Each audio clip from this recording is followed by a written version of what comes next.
Gracias, Humberto. Buenos días a todos. Vamos a repasar el tratamiento de los deudores incobrables en el impuesto a las ganancias.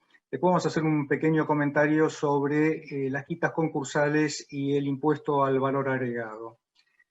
La ley del impuesto a las ganancias se refiere a los deudores incobrables cuando trata las rentas de la primera categoría, alquileres, arrendamientos de inmuebles, de personas humanas, sucesiones indivisas, y tercera categoría, ganancias de los sujetos a empresa, porque se trata de rentas que se imputan por aplicación del principio de lo devengado. Por lo tanto, la ley tiene que contemplar la forma de ajustar aquellas ganancias que se han gravado por aplicación de lo devengado y que luego de alguna forma se transforman en deudores incobrables conforme lo vamos a ver. No hay mención alguna para las rentas que se imputan por aplicación del principio de lo percibido, segunda categoría, rentas de capitales, también de personas humanas, sucesiones indivisas, y las rentas de cuarta categoría, trabajo personal en relación de dependencia y otras actividades también para personas humanas y sucesiones indivisas. Para este tipo de rentas que se imputan por aplicación del principio de lo devengado, de lo percibido, no hay incobrabilidad impositiva porque no hay gravabilidad hasta tanto las rentas se perciban. ¿Qué es lo que establece la ley del impuesto respecto de los deudores incobrables que estén vinculados con las rentas de la primera categoría? El decreto reglamentario de la ley del impuesto, en su artículo 110, establece que no se encuentran gravados los alquileres adeudados al finalizar los juicios de desalojo y de cobro de pesos.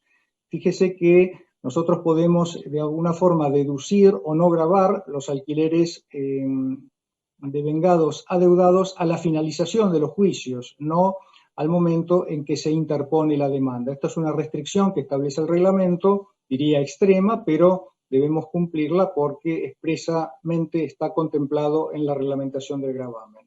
Lo que sí también establece el reglamento es que en casos especiales la AFIP podrá considerar otros índices de incobrabilidad que de alguna forma justifiquen la incobrabilidad de los alquileres devengados. Esto habilitaría a que la AFIP también contemple otros índices de incobrabilidad como los que expresamente menciona la reglamentación, después ya lo vamos a ver. En lo que respecta puntualmente a las rentas de la tercera categoría, la ley establece en su artículo 91, inciso B, que pueden deducirse los castigos y las previsiones contra los malos créditos en cantidades justificables de acuerdo con los usos y costumbres del ramo. Esto es lo único que establece la ley al respecto, y lo que agrega el reglamento como requisito adicional para que proceda la deducción de los deudores incobrables es que los créditos dudosos o incobrables tienen que tener origen en operaciones comerciales. ¿Qué debemos entender que un crédito tenga origen en una operación comercial? Bueno, básicamente se trata de las ventas, las prestaciones, las locaciones que forman parte del objeto social de la entidad, pero también todas aquellas operaciones que de alguna forma están vinculadas con el giro comercial de la empresa. Así, por ejemplo, se ha tratado en distintos antecedentes administrativos la posibilidad de deducir como deudores incobrables el crédito constituido por la locación, el alquiler de títulos públicos, Bonex en su momento. La Administración Tributaria convalidó la procedencia de la deducción porque consideró que se trataba de fondos de alguna forma vinculados con el giro comercial de la entidad y además porque se trataba de activos que generaban rentas alcanzadas por el impuesto, en este caso el alquiler de los títulos públicos que se habían dado en locación. Otro ejemplo que podemos dar respecto de créditos que tengan origen en operaciones comerciales es el caso, por ejemplo, de la empresa que tiene excedentes transitorios de fondos, realiza un plazo fijo en un banco, cobra obviamente los intereses por el plazo fijo así constituido. Bueno, si el banco se liquida, entiendo que ese depósito, conjuntamente con los intereses devengados, podrá ser considerado como deudor incobrable, deducible en el impuesto a las ganancias, por provenir de fondos vinculados con el giro comercial de la empresa.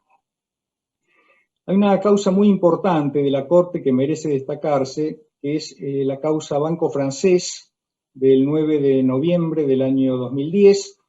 La dirección había impugnado la determinación del impuesto a las ganancias del año 93. La fecha es importante porque es anterior a la modificación de la reglamentación del impuesto a las ganancias en lo que respecta a deudores incobrables, después lo vamos a comentar. Básicamente se impugnó la deducción de incobrables porque la dirección entendió de que no se cumplían con los índices de incobrabilidad que el reglamento contemplaba para el periodo fiscal en cuestión. Reitero, 93 en este caso en particular. Y lo que es interesante de este fallo de la Corte es que el máximo tribunal de alguna forma interpretó que el término malos créditos, al que alude la ley, artículo 91, inciso B, comprende tanto a los créditos dudosos como a los créditos incobrables, y que solamente a estos últimos, es decir, a los deudores incobrables, le resultan de aplicación los índices de incobrabilidad que expresamente prevé el decreto reglamentario. Básicamente, los créditos dudosos constituyen una suerte de categoría, si se quiere, inferior a la de deudores incobrables, en donde la frustración de cobro está evidenciada por el vencimiento del crédito impago y además por la verificación de otros hechos que de alguna forma denotan la improbabilidad de cobro de las acreencias. Esto es muy importante que lo tengamos en cuenta, después lo vamos a volver a comentar cuando veamos cuáles son los índices de incobrabilidad que el reglamento contempla. El contribuyente puede optar, a efectos de la deducción de los malos créditos, por el sistema de la previsión o por el cargo directo a resultados de los deudores incobrables. El sistema de la previsión es muy poco utilizado por el contribuyente, después vamos a ver las razones, así que vamos a hacer un comentario rápido de cómo funciona el sistema de previsión para la deducción de los malos créditos. Primero tenemos que obtener el porcentaje relacionando los deudores incobrables producidos en los 3 últimos ejercicios, incluido el de la constitución de la previsión, y el saldo de los créditos existentes al inicio de cada uno de los ejercicios indicados. Los incobrables que se van produciendo en cada uno de los periodos fiscales se imputan de esta manera a la previsión así constituida. Si no alcanzara, porque la previsión es insuficiente respecto de los incobrables del periodo, el excedente también se imputa como quebranto en el periodo en donde se verifican. Se imputa a ganancia del ejercicio el saldo no utilizado de la previsión al cierre del ejercicio y como quebranto el importe de la previsión correspondiente al nuevo ejercicio. Si se utiliza el sistema de la previsión, debe comunicarse previamente a la AFIP su implantación, comunicación, no autorización. Se constituye aplicando el porcentaje que habíamos visto respecto del saldo de los créditos al cierre del ejercicio. Es importante tener en cuenta que no resulta deducible en el ejercicio de implantación la previsión así constituida, pero podrá deducirse cuando se desista del sistema en el ejercicio en que ello ocurra. ¿Por qué no se utiliza básicamente el sistema de la previsión? Yo diría que es porque es más complejo respecto del cargo directo a resultados, porque no puede deducirse la previsión constituida en el ejercicio de implantación y además porque si el contribuyente utiliza el sistema de la previsión y quiere cambiar por el cargo directo a resultados, se requiere la autorización previa a la AFIP para verificar el cambio de método. Así que el sistema de la previsión diría que es más teórico que práctico. Reitero, son muy pocos los contribuyentes que lo utilizan en la práctica. La mayoría entonces opta por efectuar la deducción de los incobrables reales en el ejercicio en que se produce la incobrabilidad. Esto está contemplado en la reglamentación, artículos 214 y 217. Se imputan entonces como quebranto del ejercicio en el que se generan y la deducción resulta procedente en el periodo fiscal en el que se verifique alguno de los índices de incobrabilidad que la reglamentación dispone y que después vamos a comentar. Como ven, es un sistema mucho más directo, más simple que el sistema alternativo de la previsión que la ley contempla. Perdón, que el reglamento contempla. Veamos cuáles son los índices de incobrabilidad que establece la reglamentación del impuesto en el hoy artículo 217.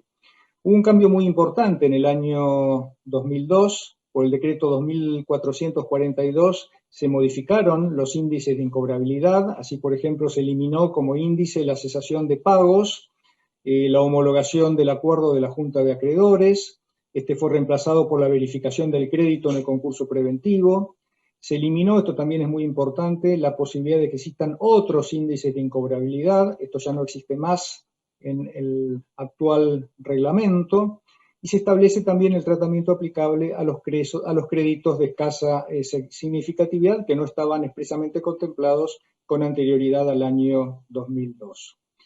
¿Cuáles son los índices de incobrabilidad que prevé la reglamentación? El primero de ellos es la verificación del crédito en el concurso preventivo. Esto es lo único que establece el reglamento en este punto.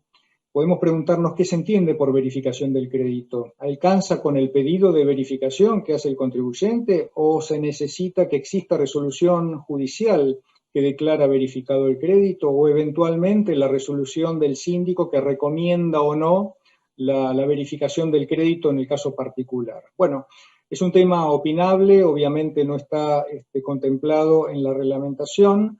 En mi opinión, se requiere que exista resolución judicial que declara verificado el crédito, pero hay quienes sostienen que alcanzaría con el pedido de verificación porque asimilarían este hecho a la iniciación de acciones judiciales tendientes al cobro. Reitero, tema abierto, no encontré antecedentes sobre este punto en particular. El segundo índice que contempla el reglamento es la declaración de la quiebra del deudor. Esto puede ser consecuencia, por ejemplo, de un concurso preventivo que termina en quiebra. Lo que sí se requiere es la declaración judicial de la quiebra del deudor. Esto puede ser también por solicitud de cualquier acreedor o del propio deudor.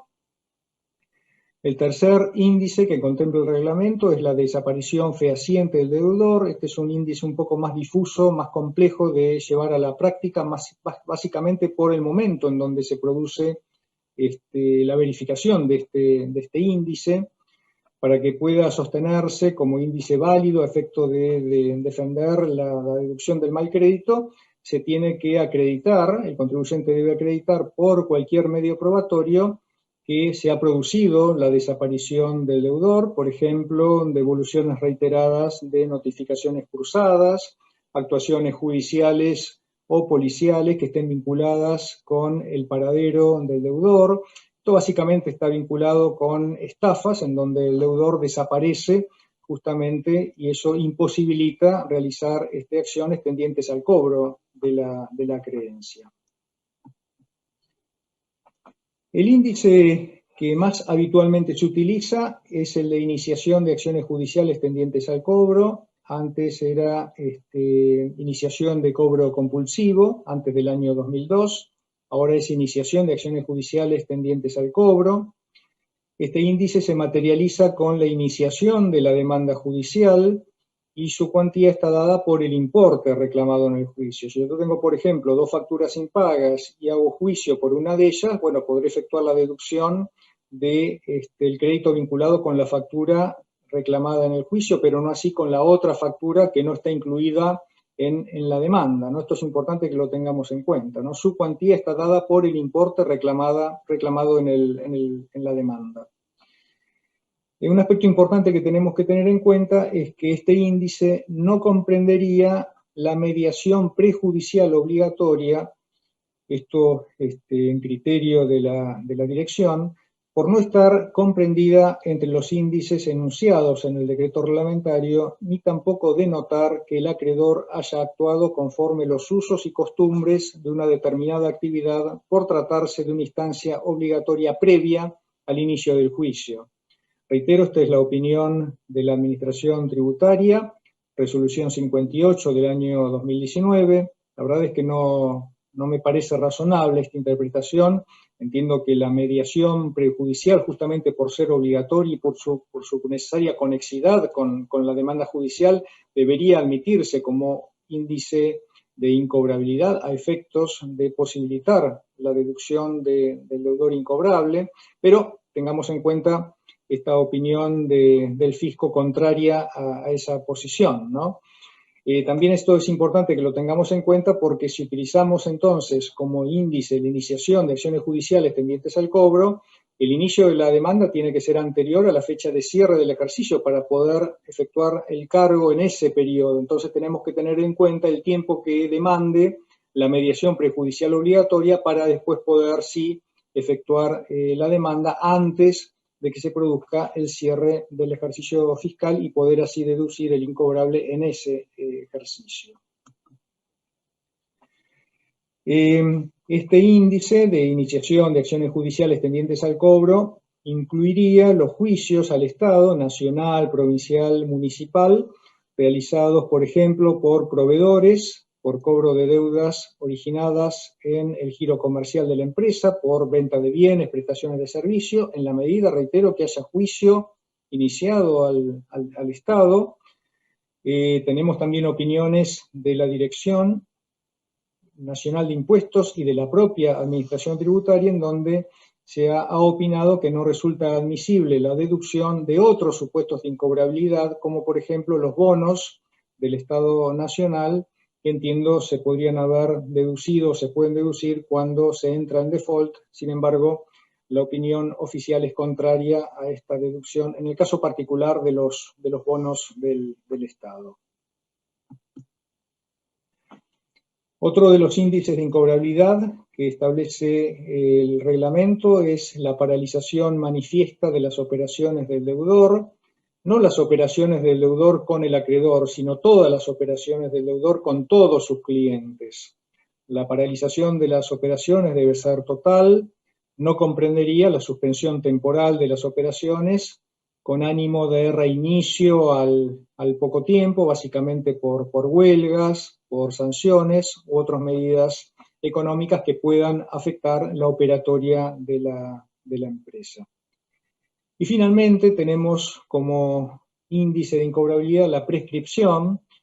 Esto es cuando por el transcurso del tiempo que establece la ley, conforme los distintos casos que se puedan presentar, el acreedor no ejerce, en el plazo, reitero, que legalmente se conviene, las acciones de cobro y consecuentemente pierde el derecho a reclamar judicialmente el recupero de su acreencia. Se produce entonces la prescripción liberatoria. Sin embargo, no alcanza con que opere la prescripción para que se admita la deducción del mal crédito como quebranto del periodo. Se requiere que el contribuyente acredite haber realizado acciones tendientes al cobro para que no sea considerada una liberalidad justamente por inacción del acreedor. Recordemos que las liberalidades no resultan deducibles en el impuesto a las ganancias.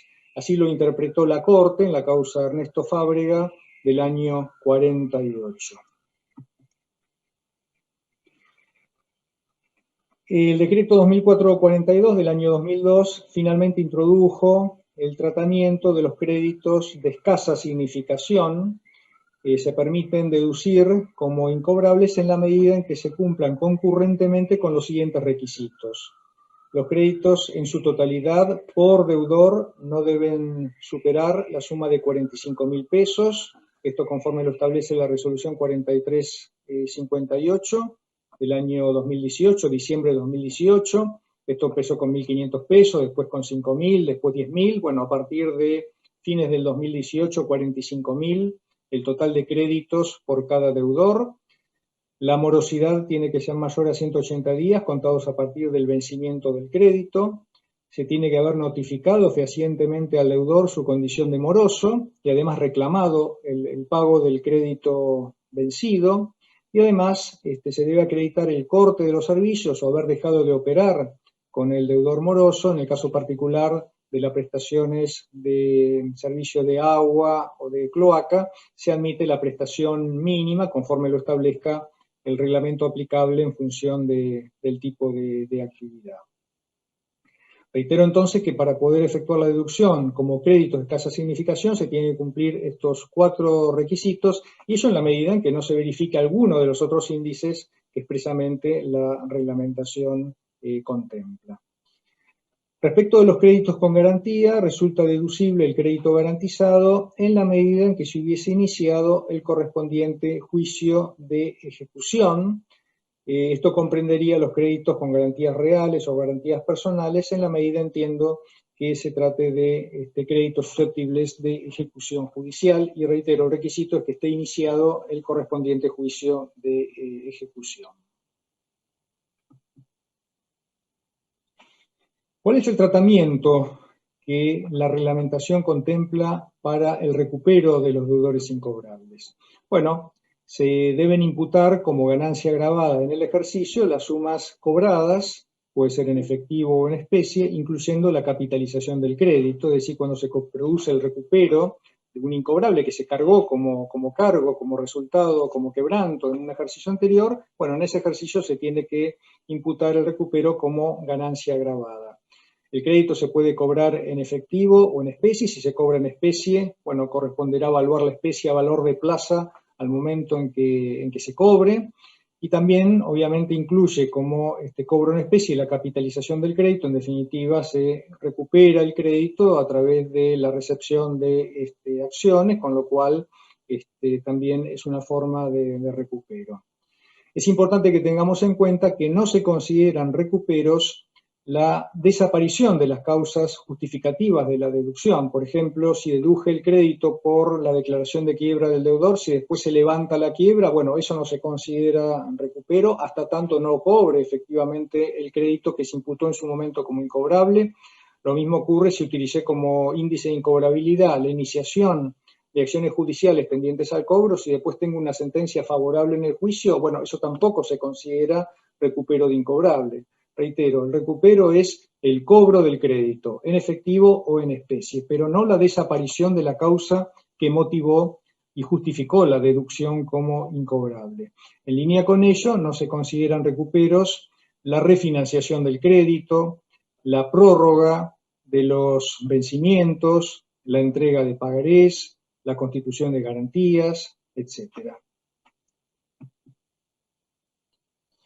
Y veamos ya para terminar, un caso que tiene vinculación con el tema que estamos comentando, es otro impuesto, es el caso de las quitas concursales en el impuesto al valor agregado. Me pareció interesante hacer este comentario a modo de repaso, porque como ustedes saben, han habido muchísimos antecedentes encontrados sobre este punto. Tenemos dictámenes de la Dirección de Asesoría Legal de la FIP, dictamen de la Procuración del Tesoro, sentencias del Tribunal Fiscal, fallos de las distintas salas de la Cámara Nacional de Apelaciones, en todo sentido, ¿no? Con lo cual me pareció de interés comentar este tema para que tengamos presente cuál es el estado actual de las quitas concursales en el IVA.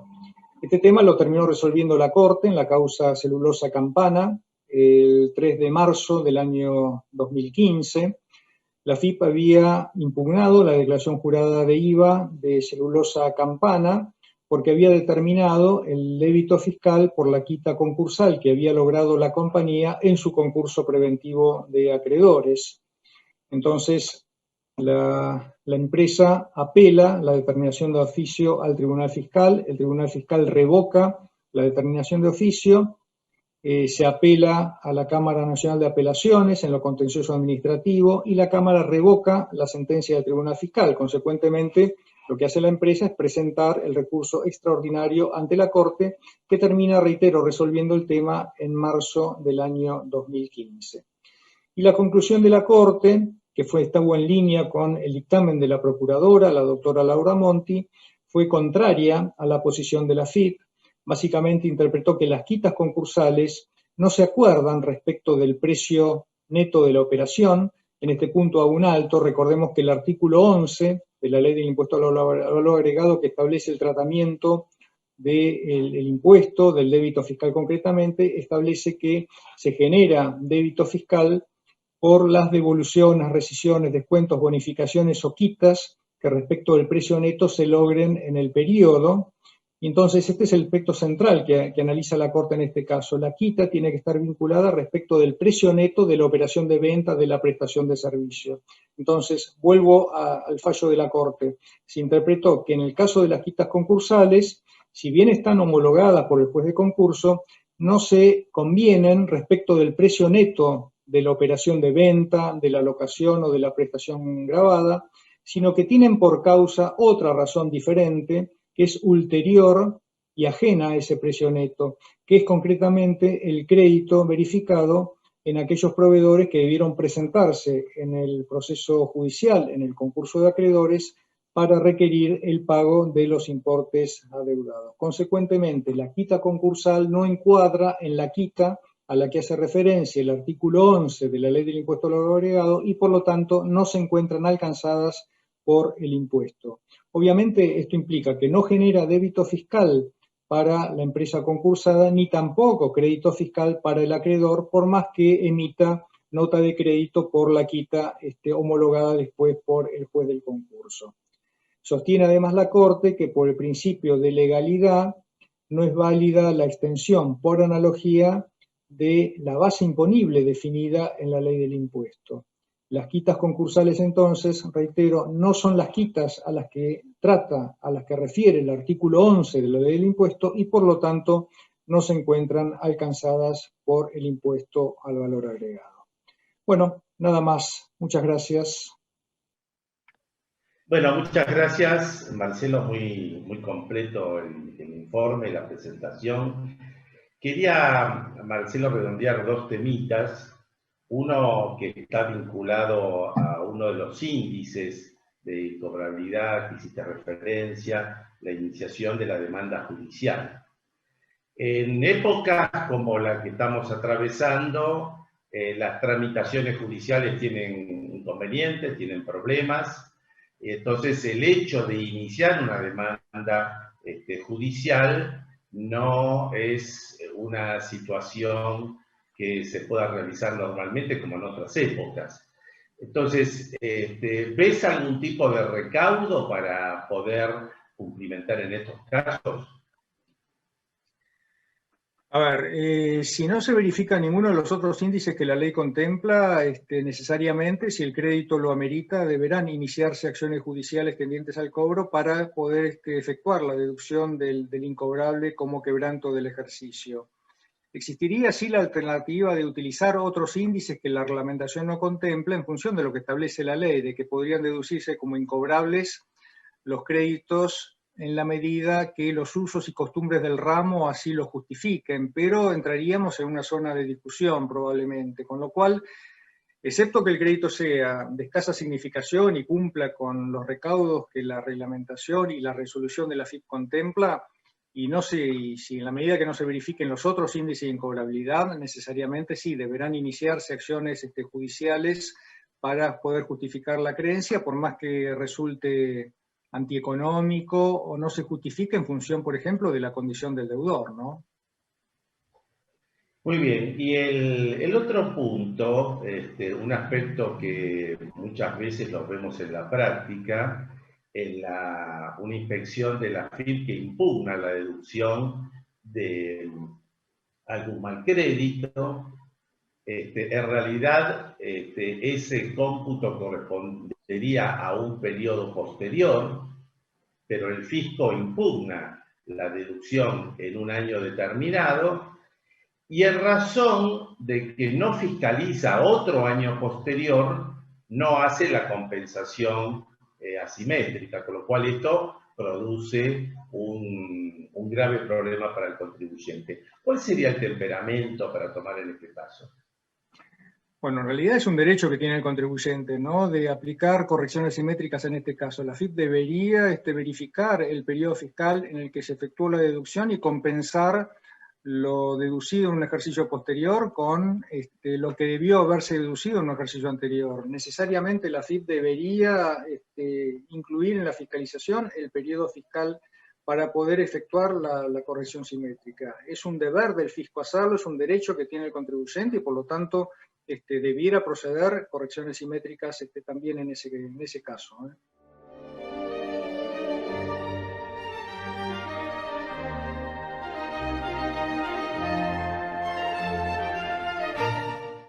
Bueno, hay una previsión para deudores incobrables contables de 100 pesos, el cargo impositivo por ese cargo contable es de 40, y además se verifican en el ejercicio 70 pesos de deudores incobrables impositivos que contablemente fueron reconocidos en ejercicios anteriores. En definitiva, tenemos una previsión contable de 100 y una previsión impositiva de 110. La consulta es si pueden deducirse los 110 en la declaración jurada de impuesto a las ganancias, siendo que supera el importe de la previsión contable constituida. No hay ninguna duda que sí, en la medida en que los deudores incobrables cumplan con los requisitos que establece la reglamentación, fundamentalmente la verificación de los índices de incobrabilidad, se pueden deducir los 110 independientemente del monto de la previsión contable. En todos los ejercicios lo que hay que hacer es impugnar el cargo contable y efectuar la deducción del cargo impositivo. En definitiva, hay total desconexión entre lo contable y lo fiscal, puesto que lo fiscal está expresamente arreglado en la ley y en la reglamentación del impuesto. Otra consulta es el caso de los deudores que se han deducido impositivamente por haberse verificado el crédito en el concurso preventivo y después se homologa judicialmente la quita acordada en el concurso. La pregunta es si en este caso se deduce el importe de la quita o puede deducirse el total del crédito verificado en el concurso. Bueno, veamos las etapas, ¿no? Lo que ocurre cuando existe un concurso preventivo, primero es la petición de verificación del crédito, luego el juez resuelve sobre el particular si acepta o no la petición formulada por el acreedor, y finalmente la quita y la homologación de la quita por el juez del concurso. Una vez que el juez verifica y conforma el crédito del acreedor, la deducción es por el total del crédito, independientemente del monto de la quita que finalmente se acuerde. En definitiva, verificado el crédito, se deduce como incobrable el total, y a medida que se va cobrando ese crédito de acuerdo a las cuotas convenidas en el concurso, se irá recuperando, imputando a ganancia el importe del crédito que se vaya así recuperando. Finalmente, respecto de la incobrabilidad de los alquileres, rentas de primera categoría, puede ocurrir de que existan deudores incobrables en periodos fiscales en donde no se verifiquen ingresos por alquileres, por ejemplo, porque ya no hay más locación por haber finalizado el contrato. Bueno, la pregunta es, ¿ese quebranto por incobrables es deducible, es computable si no existen ingresos por alquileres en el ejercicio en que se imputa el quebranto? Sin duda que sí, es un quebranto computable, obviamente estará sujeto al plazo de caducidad de 5 años que establece la ley, y es más, no es un quebranto específico, de todas formas, se podrá compensar eventualmente en ejercicio siguiente contra rentas de primera categoría o eventualmente otras rentas de otras categorías, por ejemplo, cuarta categoría, no es un quebranto específico de la primera categoría. Bueno, estas son básicamente las preguntas.